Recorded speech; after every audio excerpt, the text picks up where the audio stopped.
So, Terence, maybe we could start with you. What was the genesis story of vinyl, and how did you become involved in it? I'll give you the really quick version. In 2007, I got a call from Martin Scorsese who said, listen, I'm doing a project set in the world of rock and roll with Mick Jagger. Do you want to be part of it? And I was like, yeah, I think so. Yeah, I mean, that was like the easiest answer of anything I've ever been asked in my life. What was it like the first time you saw the credit, executive producers, Terence Winter, Mick Jagger, Martin Scorsese? It's not an exaggeration to say that Martin Scorsese is the reason I started writing. Taxi Driver was the thing that got me interested in movies.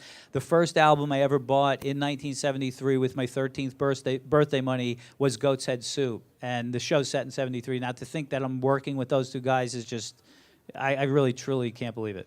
And Bobby, you play this record company founder, and the show kind of goes through your character's sort of genesis story. How did you get involved with the project? I was working on Boardwalk Empire with Terry, and that's how we met. And about halfway through the season, he asked me to read the script, and like Terry said, it was the same thing for me. It was a really easy decision. I mean, the script was amazing, and it was pretty epic in scope, and he said, yeah, so I think we're going to do this. HBO's going to do it, and Mick Jagger's going to produce it, and Marty's going to direct it. And so I said, oh, yeah, all right, I'll do it. And Max, you were sort of part of the family as well, as it were. Is that correct? Yes, I worked with Terry on HBO in The Sopranos and Boardwalk Empire. And Terry, you said, you were telling me earlier that you wrote the role specifically for Max, is that? Yeah, Max, for some reason when I came up with the idea of Julie Silver, Max was the guy in my mind, and I just prayed that Marty would see the same thing in Max that I saw. Marty, of course, was a huge fan of Max's from Boardwalk and many other things, and immediately he saw Max came in and read, and he went, yeah, oh yeah, that's the guy, absolutely. So that was easy. Max, what's it like to have a part written for you like that? Oh, it's immensely flattering. Thank God. I mean, thank God. Thank you, God. Someone noticed my talent. And Olivia, how did you come to join the ship of pirates, as it were? I came on late in comparison. The script was done, and it was, I think, spring of 2014, because I was hugely pregnant. And they said, they're making this. These are the people involved. Do you want to come on board? And I was like, well, when do they start shooting? And the original start date was my due date.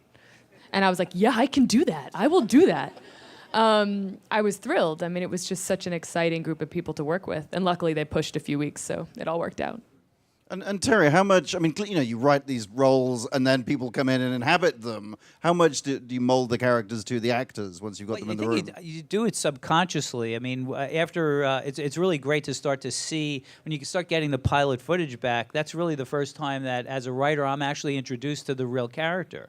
It just, as the years go by, the seasons go by on a TV show, you start to realize that the actor themselves has some of their personality or mannerisms has actually bled into the fictional character. And that's certainly starting to happen here. And Max, as you said, I mean, the pilot was directed by Martin Scorsese. I mean, I just can't imagine walking onto a set and being. What was that like for you? So I had no idea what to do, and very nervous to work with Marty. I didn't know what to expect. And then he's so playful. He rehearses, and you just suddenly feel allowed to improvise and try things and play. And then he feeds off of your energy, and you start feeding off of his. And next thing you know, it's like this collaborative thing. And what was written on the page was really, really special. And then he'll take it and just like light it on fire, and it becomes a living thing all of a sudden. He didn't literally light my script on fire, did No, he? no. Oh, okay, good. Thank you. I had the pleasure of visiting the set at the end of last year, and sometimes you visit sets where an enormous amount of expense and detail has gone to make these fabulous things. What was that like to sort of create that and to come up with that? That's sort of the fun, I think, of depicting an era where you are in these kind of cheesy offices, and even the exteriors too. We were laughing yesterday, saying this is the first job I've ever worked on where we literally have to bring our own garbage to our exterior sets, because New York City in 1973 there was trash everywhere. We even had our various consultants from the record industry walk through the office and say, and I would ask them, what's missing? What are you not seeing here? What are you seeing that bumps you? And just the little details of what kinds of magazines, what little doodads people had on their desk, and it all goes into that. And what's it like, talking to the actors, what's it like wearing these clothes from the 70s. And do you ever wear anything that you're like, actually, I might borrow this for the weekend? Yeah, I want all of it. And then I look at the extras and I want all their clothes too. And then I take notes and I'm like, I want that one, I want that one. It's amazing. I mean, John Dunn, our costume designer, is brilliant, and they work so hard to source as much real vintage as they can. And they're buying from London and Austin and California and to give it that real authenticity. Because I think as a viewer, you can sense the textures and they really add to the whole picture. And Max, how much does it help to be wearing that stuff and sort of I mean, that office really is like the inside of a smoker's lung, essentially. Yeah, I mean, you step on the set and you're in the world. I mean, every little detail. You put the clothes on and you walk on set, and you know, you're almost, a lot of your work is done for you.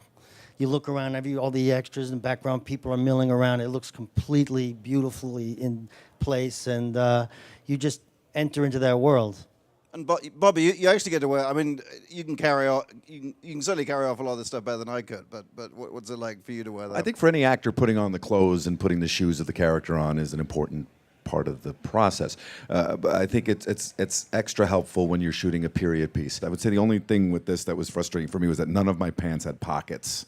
That was the only thing. So I had like a guy carrying my cigarettes at all times, and so that was the only thing that was kind of It's weird. pretty satisfying having all the guys be in heels. It felt like they just understood us a little bit more. And Terry, is it true? I mean, this is set in 1973, which is when Scorsese shot Taxi Driver. Is it true that you used Taxi Driver as a reference for the show? Marty, yes, shot Taxi Driver in the year that this is depicted, and there is a piece of B-roll footage from Taxi Driver actually as Richie's POV shot in the pilot episode, which is just incredibly. Yeah, it's like two pimps, right? Yeah, it's through the window of a moving car that actually is supposed to be Richie's car, Richie's limousine, which for me is such a great little Easter egg, because again, Taxi Driver is that movie that changed my life, and to see it as part of something that then we all became part of is just incredibly satisfying. Corner of 42nd and 8th. It's a great shot. It's like there's an Applebee's there now, and it's these two pimps, and one of them's got like a sleeveless vest on and a hat and boots, and it's a killer scene. And he just dropped it into the middle of our pilot. It's so cool. Okay, we're going to throw it out to the audience for some questions. Hello. This question's for the cast. I'm just curious about if you can talk about the process of getting into these characters and sort of transporting yourself and us, the viewers, back to that time. So for me, it's a matter of remembering that a certain amount of the Cultural Revolution hadn't happened for women yet, and kind of reminding myself not to jump ahead. I think it's all in the script, and you just give yourself over to the script and the circumstances there, you know. And I also always tend to like study maybe 10 years before the time period is set. So for like Julie, think like the era that shaped him was probably the 60s, more than 50s and 60s. So I looked a lot at that too. Yeah, very similar to Max. I had the material for a really long time, you know, so I had Terry's ear, and I could ask Terry a lot of questions and read up on the books, and really I treated the guy like a king, you know, a king in his kingdom, and you know, so I really allowed the guy to have a lot of license to do whatever the fuck he wanted, and I never really got a chance to do that, and so that's really what I'm sort of running with. Hi. So you all talked about the rehearsal process, and I was wondering if you could go a little bit more in depth, if you can compare it to your experience in theater. I would meet Marty in the morning at 10 o'clock or 11 o'clock in the morning, and we'd have a little something to eat, and then he'd go, okay, so these are the scenes we're going to run through today, and we'd talk a little bit, and then like Max would come in, Max and the guys would come in, the A&R staff, let's say, would come in, and we would work on the A&R scenes stuff. But really, we would talk for about an hour and a half, and Marty would tell us stories.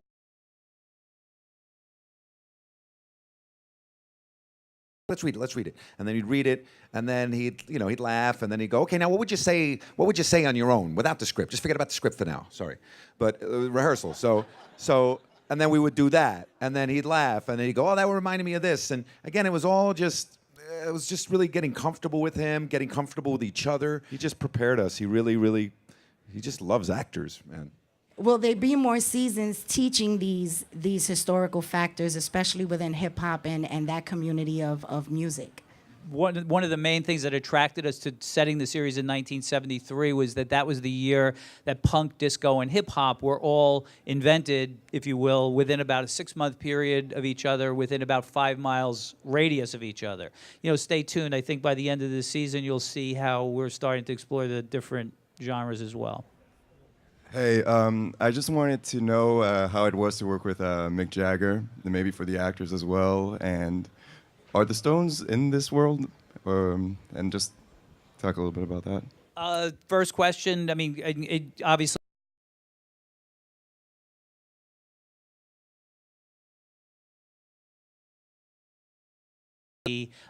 You would never know that you were talking to one of the biggest stars in the universe.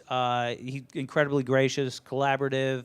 Just once you get past the starstruck stuff, he's really, really fun and cool to be with. We have used some Rolling Stones music in the show. You've already heard Under My Thumb.